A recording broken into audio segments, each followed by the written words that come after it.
या पर्सनल का बहुत बहुत आभार व्यक्त करना चाहूँगा कि उन्होंने यहाँ पे आके मतलब अपनी उपस्थिति दर्ज की है।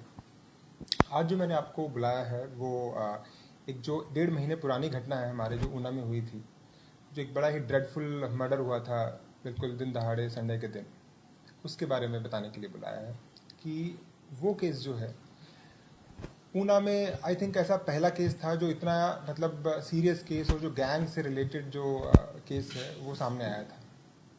और इसमें काफ़ी टाइम से पुलिस के ऊपर भी काफ़ी प्रेशर रहा कि बिल्कुल ही मतलब ब्लाइंड केस था। और हमारी जो टीम्स हैं उन्होंने लगभग 1 महीने बहुत ही दिन रात मेहनत करके और उसका पता लगाया कि इसमें किन किन लोगों का शामिल होना पाया गया है। तो फाइनली अभी आपको पिछले कुछ दिन पहले पता भी लगा होगा कि हमने इसमें 2 लोगों को अरेस्ट किया है, जिनमें एक राजीव कौशल है और एक और एक्यूज़ हैं विपिन कुमार। ये दोनों ही एक्यूज़ जो हैं हमें पंजाब से मिले हैं। इस केस में आपको बताना चाहूँगा कि ये बिल्कुल एक ब्लाइंड केस था और इसमें हमारे पास जो भी क्लूज़ पुलिस को मिल सकते हैं वो सारे क्लूज़ हैं। जो क्रिमिनल्स हैं, जो अफेंडर्स हैं, उन्होंने डेलिबरेटली हर क्लू को छुपाने की कोशिश की। जैसे वो बाइक पे आए, बाइक पे उनके पास मास्क थे और हेलमेट्स थे कि उनको आइडेंटिफाई ना किया जा सके। जो भी उन्होंने टेलीफोन्स यूज़ किए हैं वो वैसे टेलीफोन्स हैं जो सेम डे खरीदे गए हैं। बाइक जो है, बाइक भी वो मोस्ट लाइकली चोरी की बाइक। तो ऐसे केस में ये पता लगाना कि किसने मर्डर किया, it was difficult, very difficult. तो सबसे पहले मैं हमारी जो SIT टीम के जो इंचार्ज हैं एडिशनल SP LR, उनका जो हमारे 2 इंस्पेक्टर्स हैं गौरव और सुनील, उनका बहुत बहुत धन्यवाद करना चाहूँगा और उनको बहुत अप्रिशिएट करना चाहूँगा कि उन्होंने बहुत ही एफर्ट लगा के और हमारी साइबर टीम की मदद से इन्होंने इस केस को सॉल्व किया है। साइबर का इसमें बहुत ही इम्पोर्टेंट रोल रहा है क्योंकि ये जो इस तरह के एविडेंस हैं इसमें फिजिकल एविडेंस हमारे पास कोई भी नहीं है, ना ही हमारे पास कोई इसमें विटनेस है जिन्होंने उनको बहुत डायरेक्टली देखा हो, बहुत करीबी नज़र से देखा हो। तो इसमें टेक्निकल इंटेलिजेंस का बहुत इंपॉर्टेंट रोल है। मुझे ये पता है, या आप सबको भी पता है कि जब भी ऐसा कोई इंसिडेंट होता है तो पब्लिक एक्सपेक्टेशन ये होती है कि इमीडिएटली पता लगाया जाए कि क्या हुआ। बट मैं आपको बताना चाहूँगा कि इस तरह के केसेस हैं वो बहुत ही डीपली मतलब इंटरेस्ट जिन लोगों को वो एक बहुत ही प्रोफेशनल को अंजाम देते हैं। तो ये जो केस का इन्वेस्टिगेशन है टेक सम टाइम, बट हमारी टीम ने इस चीज़ को सॉल्व करके ये साबित किया है कि लोग कितने भी स्मार्ट हो सकते हैं, बट पुलिस के हाथ में तो मैं फिर से इनका बहुत धन्यवाद करना चाहूँगा। दूसरी चीज़ ये है जो मैं बड़ा स्पेसिफिक हूँ इस चीज़ को लेकर, और मैंने पहले भी इस बारे में बात किया है कि जो बड़े ऑफेंसेस होते हैं, हम हमेशा बड़े ऑफेंसेस को टारगेट करते हैं, बड़े ऑफेंसेस को हाईलाइट करते हैं, लेकिन जो छोटे ऑफेंसेस होते हैं उनको इग्नोर करते रहते हैं। जैसे बाइक चोरी है, फेक सिम्स हैं, या फिर इस तरह की जो छोटी हरकतें जो आप छोटे छोटे ऑफेंसेस हम लोग समाज में देखते हैं, उन ऑफेंसेस को या तो हम हमेशा शेयर देते रहते हैं कि ये तो बहुत छोटी सी बात है, इतनी बड़ी बात में इतना बड़ा एक्शन लेने की क्या ज़रूरत है। लेकिन इस पर्टिकुलर केस से आपको ये समझ में आएगा कि जो ये छोटे छोटे ऑफेंसेस हैं वो ही एक बड़े ऑफेंस का रूप लेते हैं। ये सारे छोटे छोटे ऑफेंसेस मिलके इस चीज़ में हेल्प करते हैं। अगर फेक सिम्स इशू ही ना हो तो इस चीज़ को अंजाम देना बहुत डिफिकल्ट होगा। अगर बाइक चोरियां होती हैं या बाइक्स पे नंबर प्लेट नहीं होते हैं, उस चीज़ को अगर हमें मतलब कंट्रोल कर लिया जाए तो इस चीज़ के होने के चांसेस बहुत कम हो जाएंगे। वेपन्स है, इलीगल वेपन्स हैं, कट्टा है या फॉरेन मेड जो इलीगल वेपन्स हैं वो यहाँ पे सप्लाई होते हैं या कहीं भी आसपास के हमारे स्टेट्स में सप्लाई होते हैं, उन पे अगर कंट्रोल कर लिया जाए तो ये सब होने के चांसेस कम हो जाएंगे। तो हमें समाज को बेसिकली इस तरीके से देखना है कि जो छोटे ऑफेंसेस हैं उनको नेग्लेक्ट ना किया जाए। एक हमेशा जो बहुत ही मैंने फील किया है, फेस किया है कि ये बोलना कि कोई पर्टिकुलर ऑफेंडर है या पर्टिकुलर जो पेटी ऑफेंडर्स हैं वो बहुत गरीब हैं और उस गरीब आदमी पे टारगेट किया जा रहा है, बड़े लोगों पे टारगेट नहीं किया जा रहा है। तो उसमें ये समझने की ज़रूरत है कि वो जो गरीब आदमी है उसकी प्रॉब्लम्स को सॉल्व करने के वी हैव मल्टीपल वेज। उनको हेल्प किया जाना चाहिए फॉर श्योर, गवर्नमेंट का रोल भी है उसमें और सारे समाज का ही रोल है उनका उत्थान के लिए, उनके अपलिफ्टमेंट के लिए।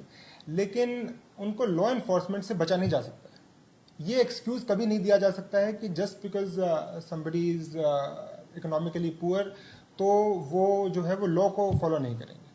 तो इसमें मेरी आपसे भी रिक्वेस्ट है कि जब भी इस तरह की कोई एक्टिविटी होती है तो डिस्पाइट लॉ इन्फोर्समेंट में कभी भी ये नहीं देखा जाए कि कौन किस बैकग्राउंड से, तब सिर्फ ये देखा जाए कि ऑफेंस क्या है। तो अगर हम इस चीज़ को ध्यान में रखते हुए अगर आगे बढ़ेंगे तो इस तरह के ऑफेंसेस को हम काफ़ी हद तक कंट्रोल कर सकते हैं। तो और इसमें हमारे सीनियर ऑफिसर्स का मैं सबका नाम भी लेना चाहूँगा इसमें कि हमारे सीनियर ऑफिसर्स हैं वो भी यहाँ पे आके उन्होंने कैंप किया है, उनकी भी बहुत गाइडेंस हमें मिली है। डीआईजी एनआर हैं उनकी एनआर जो हैं उनकी हमें गाइडेंस मिली, हमारे सीनियर ऑफिसर्स हैं उनकी गाइडेंस मिली। इंटर स्टेट हमारा कोऑर्डिनेशन काफ़ी रहा, हरियाणा पुलिस के साथ पंजाब पुलिस के साथ काफ़ी कोऑर्डिनेट किया हमने। उनकी जेल्स में हमने सर्च करने की ज़रूरत थी तो उन्होंने हमारा काफ़ी कोऑपरेशन हमें दिया है।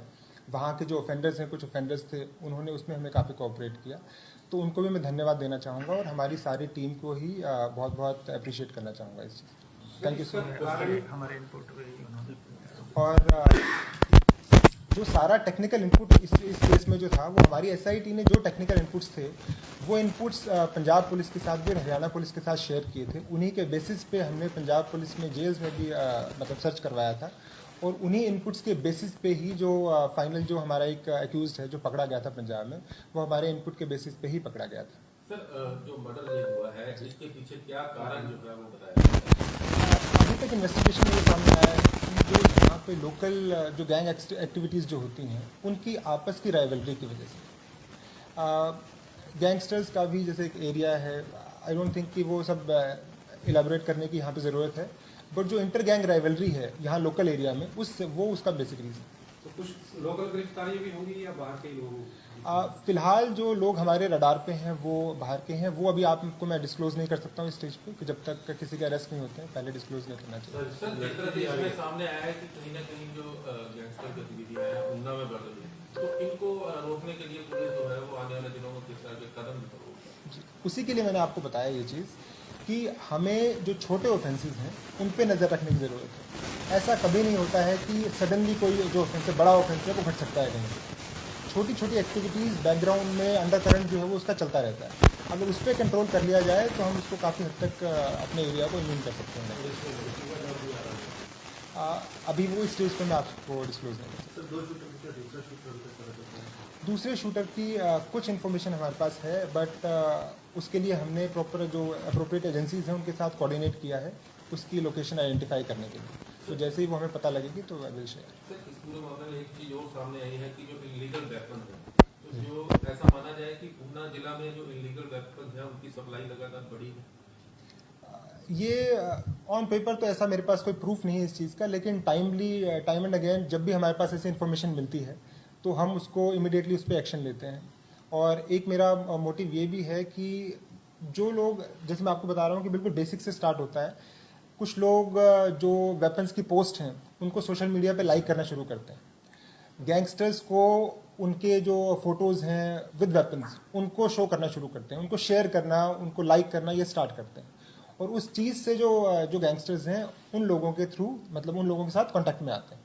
उनको ये पता लगता है कि कौन लोग हैं जो उनको लाइक कर रहे हैं, कौन लोग हमें फॉलो कर रहे हैं, उनके साथ वो कॉन्टैक्ट पे आते हैं। तो ऐसे लोगों पे सोशल मीडिया पे हमें नज़र रखने की बहुत ज़रूरत है। और मैं आपके माध्यम से पब्लिक को भी ये बताना चाहूँगा कि जो लोग भी वेपन सोशल मीडिया पे शो करते हैं, चाहे वो किसी की फ़ोटो ही शेयर कर रहे हैं, उसको ये माना जाएगा कि वो समाज में जो डर है वो फैलाने की कोशिश कर रहे हैं और उनके ऊपर बहुत ही स्ट्रिक्ट कार्रवाई की जाएगी। तो क्या मामला था, कहाँ कैसे वो आगे गए? कहाँ की बात कर रहे हैं? जहाँ मोटरसाइकिल मिला। जी जी। तो अभी तक ये सामने आया है कि वो पैदल गए हैं और उसके बाद पंजाब में जाने के बाद फिर आगे उनको जो भी अप्रोप्रिएट जगह पे वो आगे गए अलग अलग रूट से।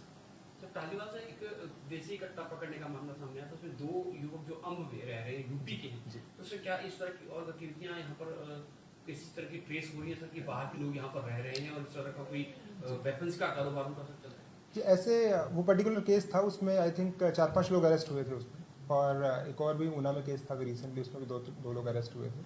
तो जैसे ही हमारे सामने ऐसी कोई न्यूज़ आती है या खबर आती है, इसमें बाहर के लोग भी हैं जो कट्टा, ऑफ कोर्स हिमाचल में तो कट्टा प्रोड्यूस नहीं होता है, तो जो भी आता है वो बाहर से ही आता है, पंजाब से या यूपी से, एमपी से भी आता है, तो उन एरिया से ही आता है। तो उस पर हमें चेक रखने की ज़रूरत है, बट उसमें जो लोकल पॉपुलेशन है, मीडिया पर्सनस भी हैं, उनको भी थोड़ा विजिलेंट रह के और टाइमली अगर इन्फॉर्मेशन हमें दे पाएँ तो that will be great. Sir, जो दो आरोपी पकड़े गए हैं, इस केस के अलावा भी क्या उनसे किसी बात को लेकर जो है छानबीन की गई?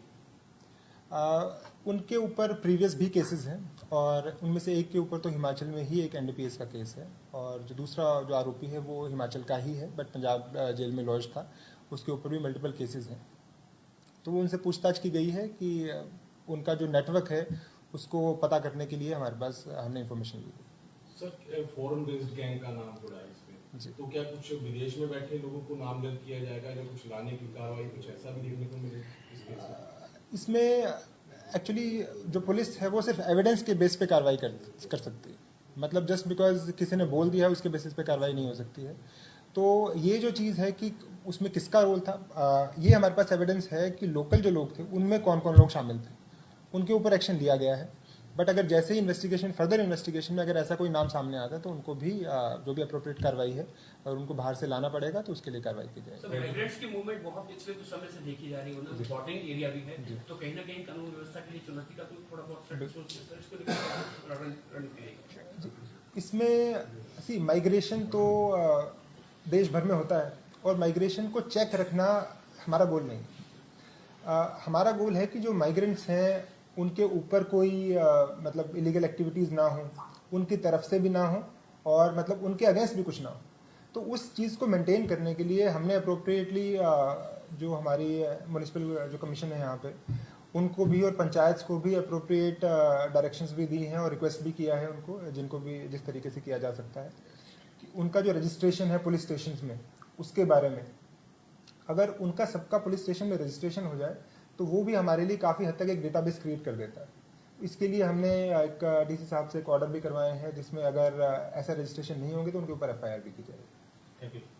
परीक्षा पप्पी हस्क का मामला आया है सामने, तो क्या उसमें क्या कितना होगा? पॉपी हस्क जी, कल हमने पॉपी हस्क काफ़ी बड़ी क्वांटिटी में पकड़ा, 122 किलो लगभग पॉपी हस्क है, वो महतपुर एरिया से हमने जो है वो सीज किया है।